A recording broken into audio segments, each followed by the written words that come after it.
This reading is called Old Habits. There is an old habit of humanity that seems remarkably resistant to the passage of time. Whenever a difficult question arises, we often find it easier to discuss the questioner than the question. It is an understandable impulse. After all, examining evidence requires effort. Examining a person requires only opinion. Yet history has never been particularly kind to this habit. The philosophers of Athens were questioned. The astronomers were questioned. The explorers were questioned. The archaeologists were questioned. Indeed, one might be tempted to conclude that being questioned is one of the few experiences shared by nearly everyone who has ever attempted to advance human knowledge. And perhaps that is as it should be. For if an idea cannot withstand scrutiny, it deserves to fall. But if scrutiny itself becomes unwelcome, we find ourselves in rather more dangerous territory. What interests us here is not whether one agrees with this or that researcher, this or that interpretation, because reasonable people may disagree. They always have. What interests us is a far older principle. How do we know what we claim to know? Rush not, for this is a deceptively simple question, a profoundly inconvenient one. And yet it remains the foundation upon which every serious discipline rests. When we speak of the living, evidence matters. When we speak of the dead, evidence matters even more. The living can object, the dead cannot. The living can clarify, the dead cannot. The living can defend their reputation. The dead must rely entirely upon the integrity of those who speak in their name. That is a responsibility not to be taken lightly. To attribute motives, regrets, private judgments, or personal decisions to a man no longer able to confirm them is not impossible, of course. Such things may indeed be true. But truth has always suffered from one peculiar weakness. It insists on being demonstrated. One would imagine that archaeologists of all people might appreciate this. After all, theirs is a profession founded upon the distinction between what can be shown and what can merely be suggested. A shard of pottery is evidence. A story about the pottery is interpretation. Wisdom lies in knowing the difference. Indeed, civilization itself may depend upon knowing the difference. For once interpretation is granted in the authority of evidence, every certainty becomes negotiable and every record becomes vulnerable.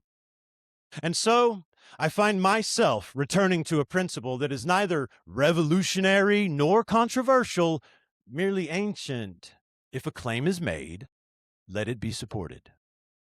If evidence exists, let it be shown. If documentation survives, let it be examined. And if no such evidence exists, then perhaps humility is the wiser companion.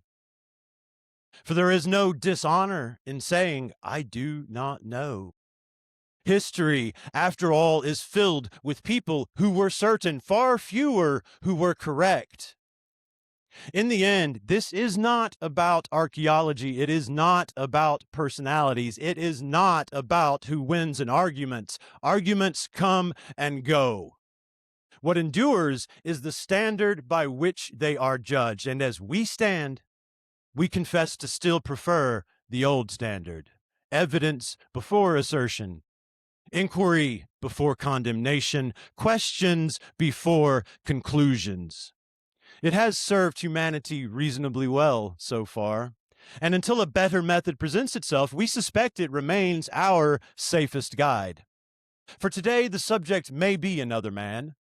Tomorrow, it may be you, or any one of us.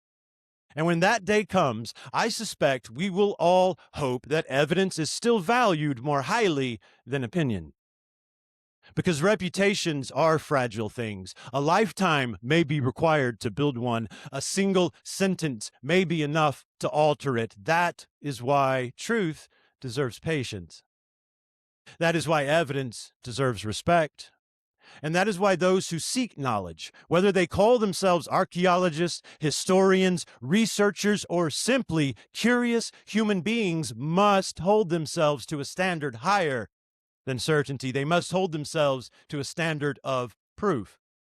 For certainty belongs to belief, proof belongs to knowledge, but wisdom belongs to neither. Wisdom resides in discernment, the ability to distinguish what is known from what is merely assumed, what is evidenced from what is imagined, and what ought to be spoken from what is better left unsaid. Folly resides elsewhere. It dwells in the shadowed corners of pride and insecurity, where conclusions arrive before inquiry, where accusation precedes understanding, and where the turmoil within is projected upon the world without. And the distinction becomes all the more important when counsel proceeds from positions of authority. For power has a peculiar property. It does not merely amplify the voice, it amplifies the consequences of the voice. The private speculation of an ordinary individual may pass unnoticed. The speculation of an authority may harden into accepted fact. And for that reason, influence must always be accompanied by restraint, authority by humility, and certainty by evidence. For the higher one's station, the greater one's obligation to distinguish carefully between what is known, what is believed, and what is merely suspected. And the two have never shared the same dwelling. The stones of the ancient world have survived for thousands of years because they were built upon solid foundation. Ideas are no different. If they are true, they need no shelter. If they are false, they deserve no protection. And if we can no longer distinguish between evidence and assertion, then the greatest mystery facing us is no longer hidden beneath the soil of Göbekli Tepe. It is hidden within ourselves. For the question is no longer what our ancestors believed. The question becomes whether we still possess the courage to follow the evidence wherever it leads, even when it leads somewhere unexpected. Especially then.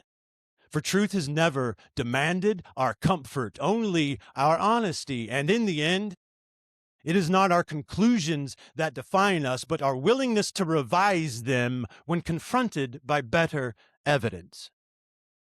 For that is the mark of knowledge, and perhaps, if we are fortunate, the beginning of wisdom. What cannot be denied and should never be forgotten is that our future requires the truth of our past, and the present is the best time to do so. Thank you, Ricardo. Thank you, Jason. It's beautiful. Thank you.